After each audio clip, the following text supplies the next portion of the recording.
Hello and welcome to lesson 6. This is Jihad and is part of the Islam Practices unit.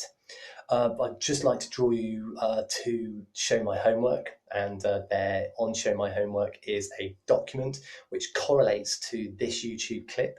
On that document, I'd like you to do the activities and copy the key terms.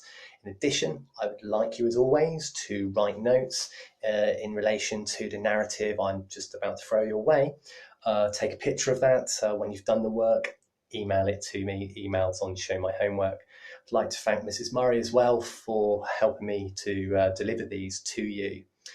So jihad, what is jihad? Jihad is an important concept for Muslims, and it refers to the struggle against evil, either as an individual or as a collective fellowship of Islam. Jihad requires Muslims to strive to improve themselves and the societies in which they live in a way that God would approve of. The origins of jihad go right back to Muhammad, as the concept appears many times in the Quran. For example, this is my path leading straight, so follow it. Okay. It goes on to say, and do not follow other ways. They will lead you away from it. This is what he commands you to do, so that you may refrain from wrongdoing. Okay, so the jihad, like all the 5 pillars, although you stress it's not one of the 5 pillars, is about guiding one to becoming a better person and subsequently a better Muslim, and is very much explicit within the Quran. It sits within the Quran about how one should behave. The jihad can be split into as 2 branches. The first is known as greater jihad.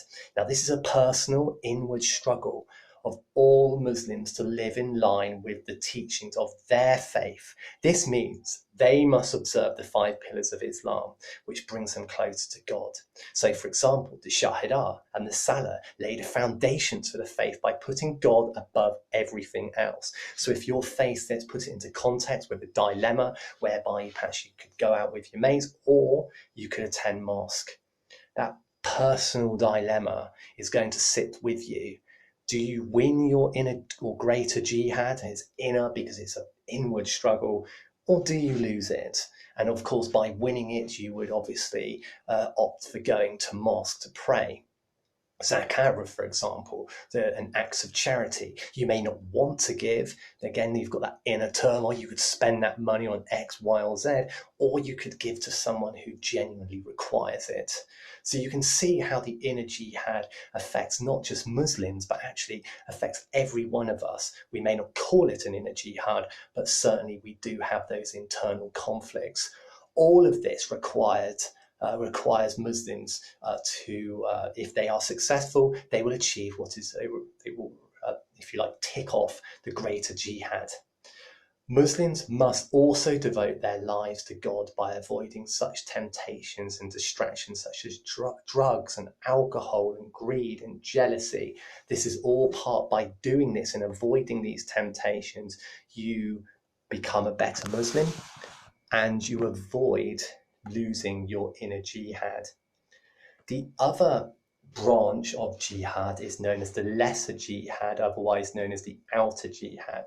The reason it's outer is because it's the conflict that you have with the world, and the fundamentals is such that, for example, if somebody disses your faith, i.e. as a Muslim, if you were a Muslim, it does explicitly state in the Quran that you can use proportionate measures to ensure that some form of justice is done. So if somebody disses you, you in theory could disrespect them back. So in a sense, it is promoting the notion of retribution in a very fair and proportionate way. It must be stressed.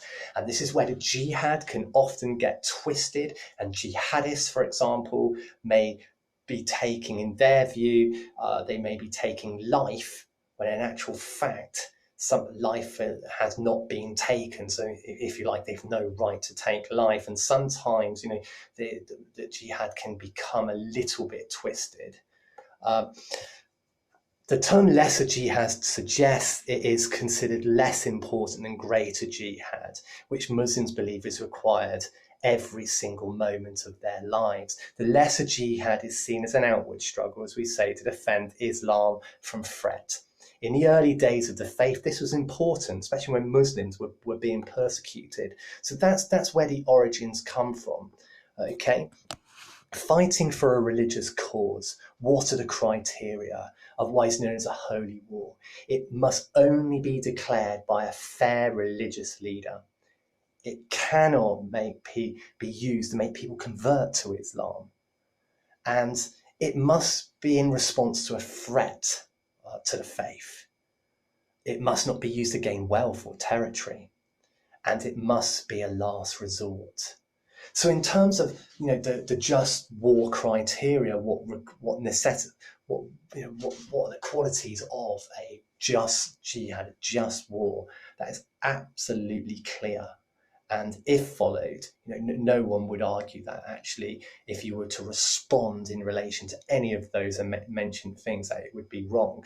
Of course, it is wrong to go to war or to inflict pain because you wish to acquire their wealth. That would, of course, be wrong.